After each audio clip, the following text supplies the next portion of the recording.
Now, if this sort of thing happens all over India, and the BJP then comes in and tries to stoke the fires of communal violence, what is the future for the country? You talk about India becoming great, which is rubbish. You can't become great if you behave in small ways.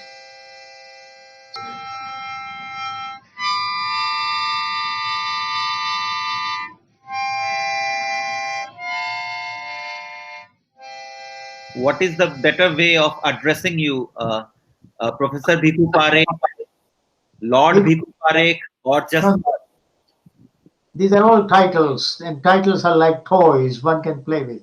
So just call me Professor Parekh or Bhikhu Bhai. So to begin with, if you could tell us a little bit about your journey. Well, I wouldn't even call it a journey because it's one with lots of stops and starts in my life. I grew up in a family where I was the first ever to go to school. And therefore, my father's ambition was that I should matriculate and join the family business as a goldsmith, which is what he used to do. So I matriculated. During that time, I had a lovely headmaster, a Gandhian, who said, Parekh, you can't stop here. You must do your degree in a college. So I went to university. Once I was in my final year, I met a professor, student of Wittgenstein, who said, you can't stop there. You must do an MA. So he coaxed me, cajoled me, and I ended up doing an MA. Having done an MA, I was going to stop. Then I met Professor Usha Mehta, a Gandhian who had joined his August Kranti movement. She said, Parekh, you can't stop here. You must go to England. And I said, England, me, I mean, son of a goldsmith. She said, yes, you can. I ended up in London, LSE. Several problems because I had never been properly educated. So Michael Oakeshott, who was a professor there, took personal interest in me, trained me.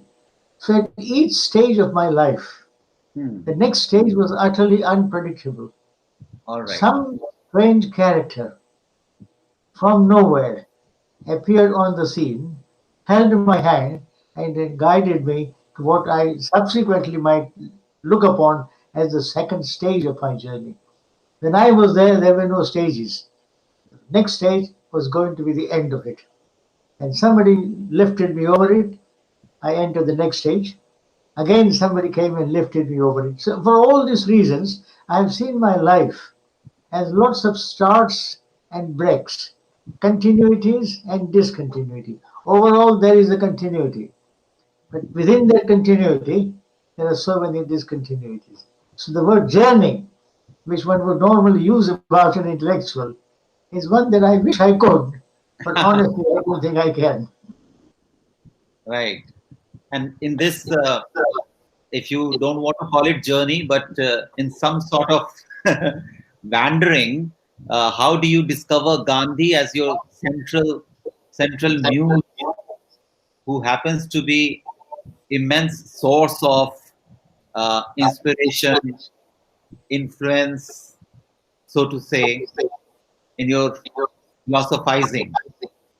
Well, Gandhi appeared in two different avatars at two different stages. When I was growing up, he was a constant presence in my family and in my school. My father was deeply influenced by him, so he got into the habit of washing his own clothes and cooking his own food. This self-sufficiency was built into him. My school headmaster, a Gandhian, fluent in Gujarati, but also in English, a lovely man, always talked about Gandhi. So Gandhi had been deeply woven into my background. But nothing beyond that. He was a moral presence, but not an intellectual presence. I went to university, did my PhD. When I came to London School of Economics in 1959, I was interested in Western philosophy, or philosophy proper. That I kept doing. Gandhi was completely absent, but he reappeared in 1984. In 1981, I went to India when Madhav Singh Solanki, the Chief Minister of Gujarat, invited me as Vice-Chancellor of the University of Baroda. Hmm. So for 3 years I was the Vice-Chancellor, 84. Hmm. And during those 3 years, it was difficult to do anything really heavy philosophically because I was running the university, managing teachers, and all that. So, for light reading, I would read people who were not intellectually demanding. Gandhi being one of them, Nehru being another. Nehru being another. So, I got interested in the man, and it's only after I had left being a vice chancellor in 1984, returned to England, that I got intellectually interested in Gandhi, gave 4 years of my life to him, 1984 to 1988, early 89, and wrote two biggish books on Gandhi. So Yes. Gandhi for me became an intellectual presence much after he had been a moral presence. All right. No, so but we find that there are a lot of political manipulation of Gandhi throughout the history of post-independent India, and more so in last 1 decade probably. And in that kind of situation, how do you retain intellectually? How do you retain Gandhi? No, that's not a problem. You see, because Gandhi can be read in many different ways. And read in one way, he is particularly relevant to India. Read in another way, he is irrelevant. So it depends on the interpreter. And in my case, I have always read Gandhi with a view to understanding modern India. Hmm. If somebody could be a very powerful hegemonic presence for 30 years, from 1915, 1916 to 1947, how can he suddenly disappear? Which he did.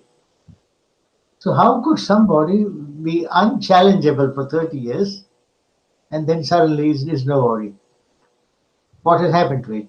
So, from that perspective, I read Gandhi and try to see how we Indians, how Indian culture absorbs these great men.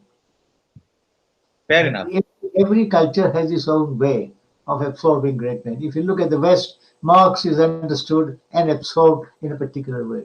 In Right. India, we absorb the Buddha, Gandhi, in a particular way.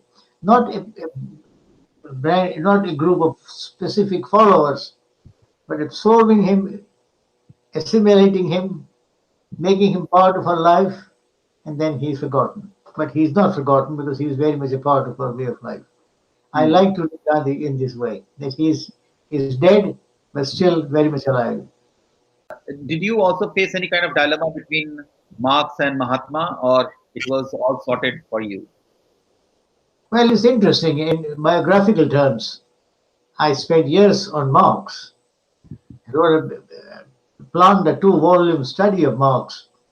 And because I was invited back to India as Vice Chancellor, I could only complete one volume called Marxist Theory of Ideology, Right. which was reviewed by Shamlal in Times of India. And Hmm. rather interestingly, he called it the first ever distinctively Indian interpretation of Marx. And Oh, I wow. remember asking him once when I met him, what do you mean by Indian? He said, we have Althusser giving French interpretation. You have Thompson and others giving British interpretation. We never had Indian interpretation. This is it. Anyway, I did my work on Marx and the book came out in 1981. After Marx, I turned to Gandhi. And that is very puzzling for many people. Yes. After Marx, why would have gone to post-Marxists, Lukács, Althusser, lots of other people. I turned to Gandhi. I think partly because I had completed my work on Marx with a critique of Marx. I was never an uncritical follower of Marx. I accepted his idea of historical materialism, but disagreed with lots of other things, such as his emphasis on class as the sole determinant of social relations, his idea of ideology as simply a body of ideas controlled by the class structure in which you function, all those kinds of things. While accepting much of it, I had criticized. Having criticized, I began to look for a source which can allow me to complete his weaknesses. If Marx can't tell me how I should live, who Right. should I turn to? Who should I turn to? If Marx can't tell me how I should organize my affairs, where would I get new inspiration? And in the course of doing that, Marx condemns nationalism. And yet I knew that I felt committed to India. I wanted to understand my own sentiment for India while being a narrow nationalist. So, for all these reasons, I read a lot of people and settled on Gandhi as an alternative source of inspiration. So, Gandhi gave me some idea of how to live morally, how to relate to your fellow human beings, how to be, I mean, to something very simple like how to love your country without being a nationalist or patriotic. Tagore had the wonderful thing to say. He would reject the word patriotic, he would reject the word nationalist. Instead, he would talk about Swadesh Prem, your concern for your own people, rather than nationalism or patriotism. So Gandhi gave me lots of interesting ideas. Equally importantly, he explained to me the anatomy of oppression, which Marx didn't. When Gandhi, who had suffered injustice all his life in South Africa, in India, victim of repression, asking himself, how is a system of oppression sustained? Hmm. Why do people oppress others? Right. What is the mechanism of the system of oppression? And one of his profound insights that you can't have a system of oppression without the complicity, without the cooperation of the victims. And victims are never innocent. In a system of oppression, the victims are complicit in their own oppression. If tomorrow they were to say, look, sorry, we don't wish to cooperate with you, the whole system of oppression can collapse, which is the philosophy behind his non-cooperation movement. So these are some of the ideas that I got from Gandhi and married them to Marx. First of all, here was a man who was constantly changing his ideas, which he says is growing from truth to truth, which means that you can never pin him down and say this is final word of Mahatma Gandhi. He would say non-violence is a perfect instrument of change, and at the same time he would say but some kind of violence is understandable. So with those kinds of things, you have to reconstruct your own Gandhi, Right. just as you have to reconstruct your own Marx. Right. And for me, the intellectual journey consists in deconstructing and then reconstructing parts of some major figures who I find attractive, and from the fragments, constructing my own way of thinking. So I take bits from Marx and bits from Gandhi and bits from others and construct my own way of thinking, where I arrive at multiculturalism Right. and a critique of liberalism, which has been my main interest for the last 12 years to 15 years. And you could have seen that I charter Gandhi in the service of multiculturalism. I call him the patron saint of multiculturalism. Liberalism has a patron saint in the form of Locke and Mill. Conservatism has a patron saint in the form of Edmund Burke or de Tocqueville. I think multiculturalism, if it is looking for a patron saint, it will find in the form of Gandhi.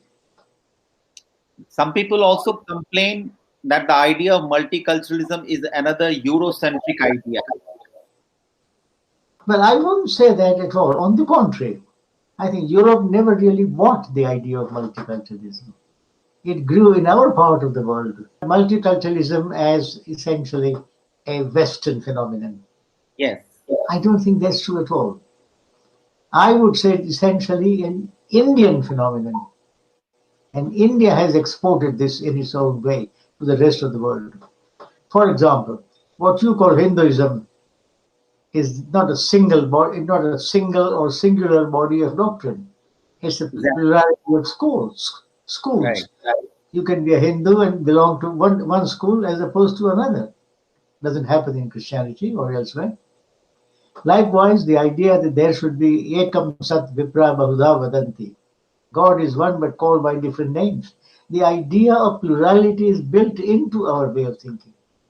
Likewise, in other countries in Asia and in Africa, different groups have to coexist, and in the process of doing that, they have to work out a modus vivendi, and that is what multiculturalism is about.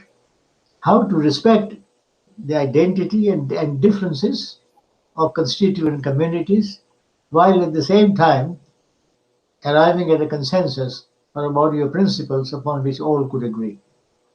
So I would say multiculturalism is as Indian as mangoes. I fully agree with you, but shouldn't we also take note of the fact that multiculturalism or plurality of culture brings about certain kind of violent confrontation groups The multi, in the wake of identity politics, particularly? yeah, that's one version of multiculturalism. There are other versions which reject this. That multiculturalism doesn't simply mean you have cultures existing side by side Hmm. and either hating each other or sulking at each other's presence or whatever, not interacting. There is another view of multiculturalism which I have advocated, and which is what all multiculturalism really comes to, is interactive view of multiculturalism, where multiculturalism is grounded in the belief that no culture is perfect, no culture represents the final and definitive vision of the truth. Therefore, it benefits from a dialogue with others. Hence, dialogue should be at the center of public life. And that is what multiculturalism is about.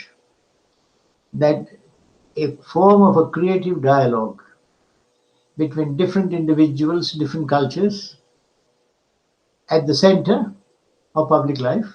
Therefore, that defines your democracy. That democracy is not just democracy of discussion or vote. Right.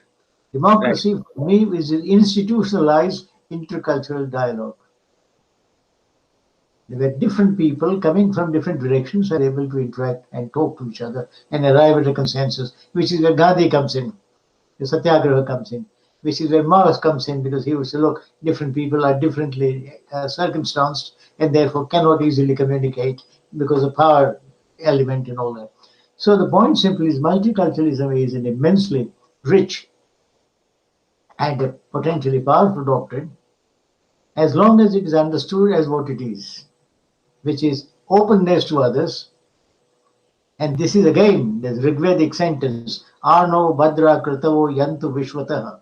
May noble thoughts come to us from all directions. That is what multicultural is about. And that is what, in a way, we have been lucky to have these colonies, because we had West coming to us. And we are therefore inheritors of Western culture, our own culture, as well as Western culture. You may answer, sir. West, where we went to the West as immigrants and were never taken seriously. So West is a problem, coping with cultural diversity, because the kind of diversity it gets comes in the shape of an immigrant. We, on the other hand, have responded to cultural diversity because diversity comes to us in the form of a conqueror, an allegedly superior civilization. Right. And we are therefore keen to learn from it. Not to despise it, as the West does with its own other, we want to learn from it. And therefore, ultimately, I think, sounds rather arrogant, history belongs to us. Because if history is a place where you can reconcile different ideas and be ready for the next stage, I think we would qualify for that better than the West. Fair enough. Sounds jingoistic. That's not the idea. I'm just teasing you. No, fair enough. You're most welcome. No, I Uh, didn't want to appear jingoistic in any way at all. I was simply saying that our predicament also is interesting and opens up certain possibilities. right. But this version of multiculturalism is very sublime and beautiful, and nobody would disagree with this ideal notion of multiculturalism. However, we do find that the conditions, socio-political conditions, may not be always conducive for healthy dialogue, dialogue with equity, dialogue with equality. So, how would this beautiful dream of multicultural society be accomplished? Yes, I mean, you open up a whole host of very important questions. Uh, for cultures to be able to talk to each other, to open up itself to each other, I mean, it's not an easy thing and raises a number of questions. Cultures don't talk, cultures, human beings talk. So we will have to reformulate intercultural dialogue as a dialogue between people embedded in different cultures. So I reach out from my culture to somebody who reaches me out from his culture. Cultures don't talk, individuals do. Then again, how do individuals talk? Is an intercultural dialogue possible? If you are a relativist, obviously it is not possible. Next question is, even if it is possible, is it necessary? Why do you want to talk to the person? I'm a Christian, I'm perfect. God has given the final wisdom to me. Or I'm a Muslim and Allah has given me the definitive truth. Why should I talk to the Hindus, Kafirs? So why should there be intercultural dialogue? So all kinds of questions begin to arise. And also, how does the dialogue proceed? Do we need a common vocabulary? Where does it come from? But if I talk in my language, the language that emerges out of my tradition, would that be intelligible to you? So all these kinds of questions arise, and one will have to unpack them and deal with them little by little. But my own contention would be, is intercultural dialogue possible? Yes. Why is it possible? Because there are certain human universals. And wherever we are, human beings share certain physical and mental conditions. Not just characteristics, conditions. We are mortal. We fall ill. Now, all those create a certain common area of experiences. And we can talk about those things as points of reference. So, dialogue is possible. It is necessary because every culture, every civilization has its limits and it benefits from the insights of other civilizations. Having said all this, how is the dialogue conducted? And there one gets into all kinds of interesting questions. And my answer would be it's conducted extremely patiently, it takes infinite amount of energy and infinite amount of subtlety. And in terms of how a dialogue can break down or how is a dialogue conducted, I have a fascinating example. India has a long tradition of public dialogue. When Christian missionaries came to India, the Maharaja of Banaras organized a public dialogue between Christian missionaries and Hindu Pandits. Thousands of people were present, and the dialogue went on for about 3 weeks, where the Christian missionaries asked the first question to the Hindu Pandit, please tell me, do you believe in one God or many? And the Pandit replied, the question is blasphemous and illogical. Why is it blasphemous? Because you are assuming that God can be only one or many. He can't be both. Fine. And it's illogical because empirical qualities like height and color can't be attributed to God. If I ask you, is God white or black? The question will be meaningless. So the question is irrelevant. Next question, please. Where is your Bible? What do you mean by where is my Bible? Where is the definitive text in which God's will is revealed? Why should God give only one text? Different periods in history have different texts. We have got different texts. Within a few minutes, the Christian missionary had been silenced. He began to realize that his questions, which made sense to him, presupposed a certain framework. Those who did not share the framework, such as the Hindu, found those questions meaningless and had no difficulty, no dialogue was possible. Because every time the man asked a question, he said, "Where is your Christ?" The Pandit said, "What do you mean by where is my Christ?" "Oh, a prophet through which God reveals the truth." "But why should God send this prophet? He comes down himself." So I don't understand. So at each stage, the Hindu would say, "Look, I don't understand what you're talking about. We don't have prophets. We have got avatars. We don't have one text. We have got several. We don't have one God or many gods. The question is meaningless. We have God in many manifestations. So we call them murta, where it manifests himself. So this is where the dialogue gets absolutely fascinating. And that is what multiculturalism at its best is. No, I fully agree with you on the idea of dialogue, but I wanted to draw your attention to the complexity of contemporary times. In our times, the complexity is that, and to I will be using some of the Gandhian phrases. The complexity is that the brute force is far more cunning than the sublime soul force. The sublime soul force may not be even addressing the details of the brute force, which is instrumental in derailing any kind of dialogue. I agree entirely. I mean, dialogue requires certain conditions. It's not possible. You began with sublime source. Well, I mean, it's one way of looking at things. No, I agree with the drift of your questions. I have no difficulty with that. What you are trying to do is to fine tune the idea of dialogue, which Right. is which is very welcome. Fair enough, sir. So, what is keeping you occupied these days? I mean, after rethinking multiculturalism, which was Okay. my book on multiculturalism, I went on to write two big books on the subject. Hmm. One is called The New Politics of Identity, Hmm. something you asked earlier on the whole notion of what is identity. Hmm. Why is it important?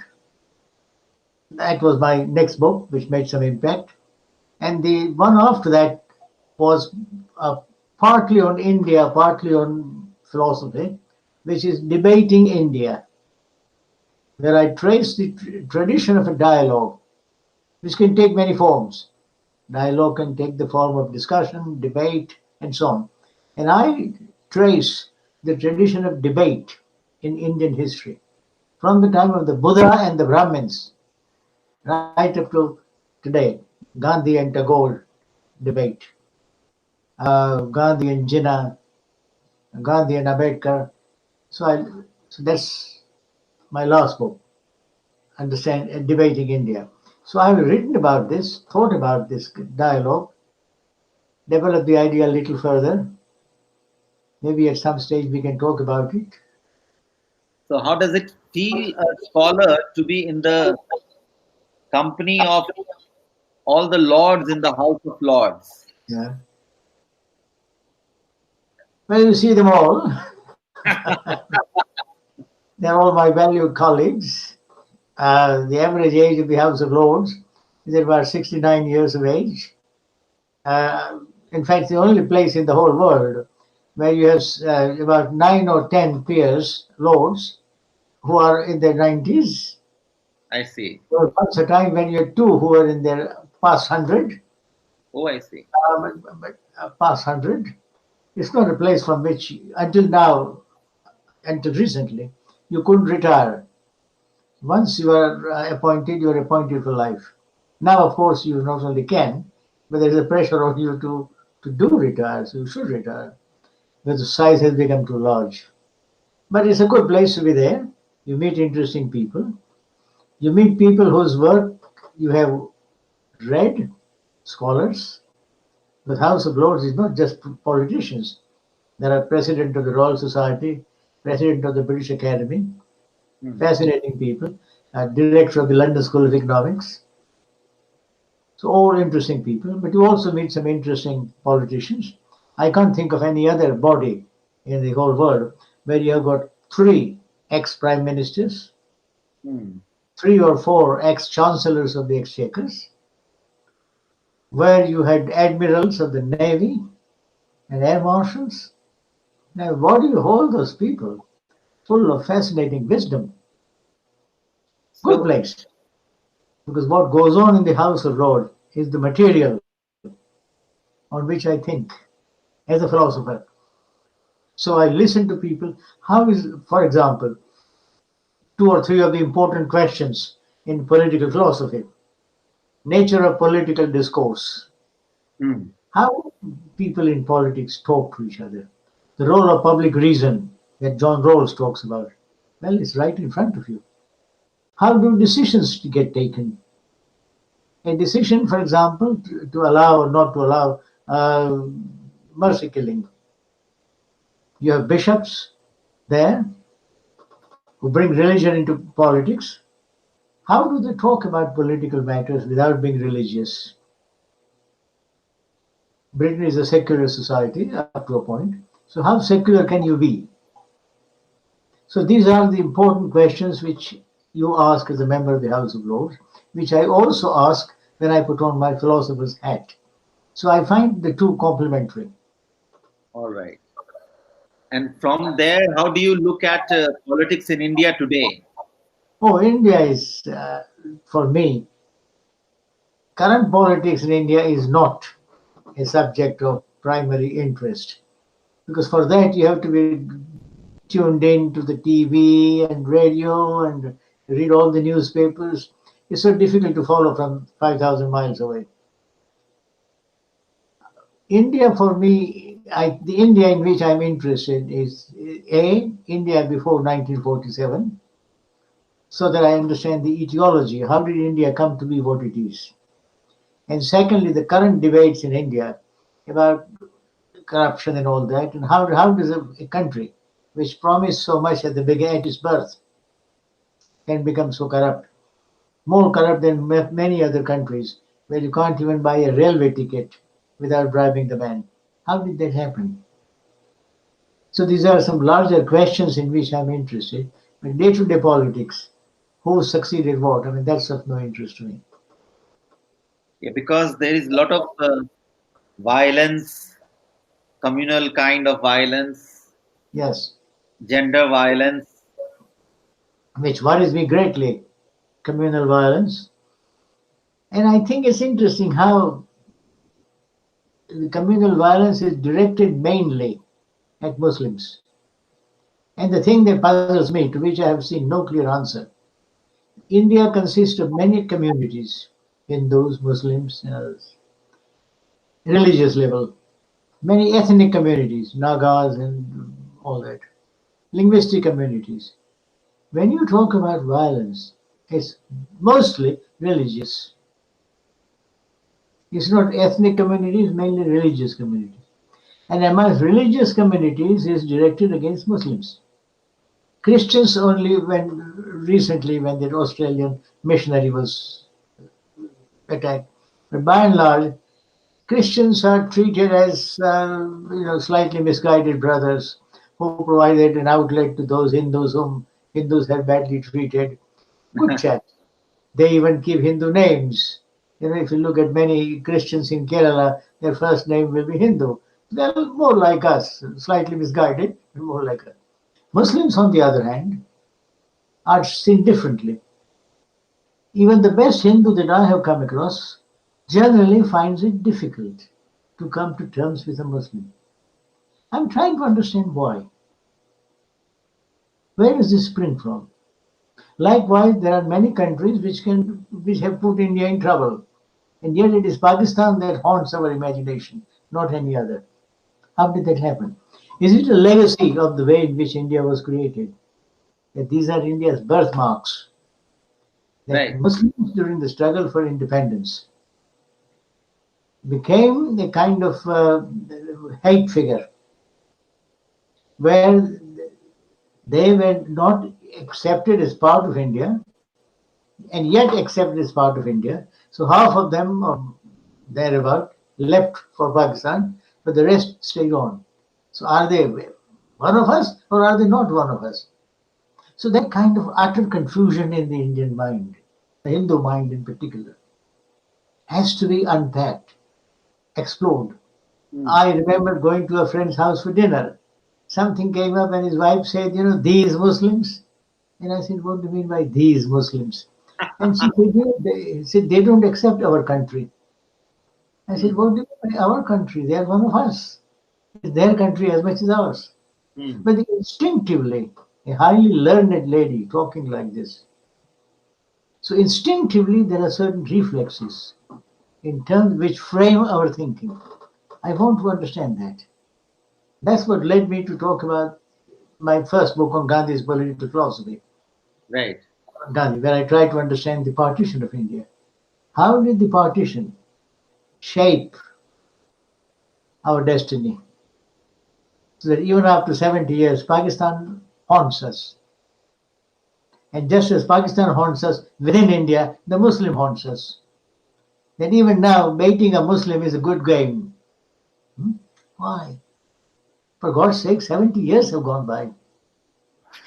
So at one level I attack it, at another level it's no use attacking it. It's part of Hindu psyche. So I want to understand it.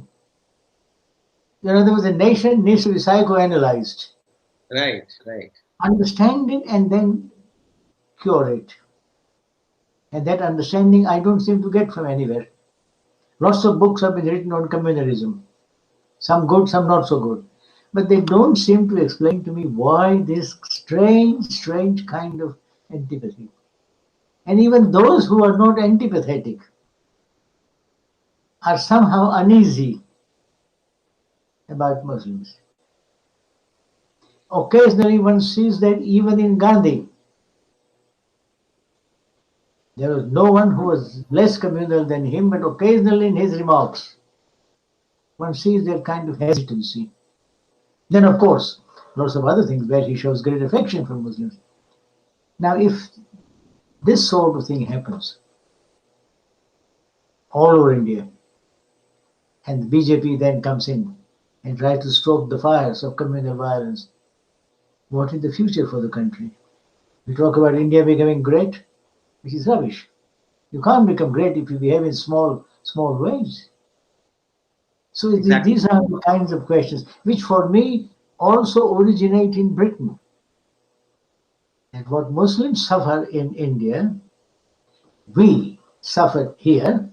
So I see myself as a British Muslim. Because we were discriminated against when I first came here. Flats will be rented out, but Indians and Irish should not apply. So I got interested in race. Even when I was vice chair of the Commission for Racial Equality, and then an acting chair, I chaired several commissions and reports relating to race. And those questions, when I went to India, I'll take with me in trying to formulate our religious situation in terms of Britain's ethnic situation, racial situation. And that is another dimension of my work, which some people have noticed, others not. But how I not only keep traveling from one country to another, but how ideas travel with me. So when I go to India, I ask them British questions. When I come to Britain, I ask them Indian questions.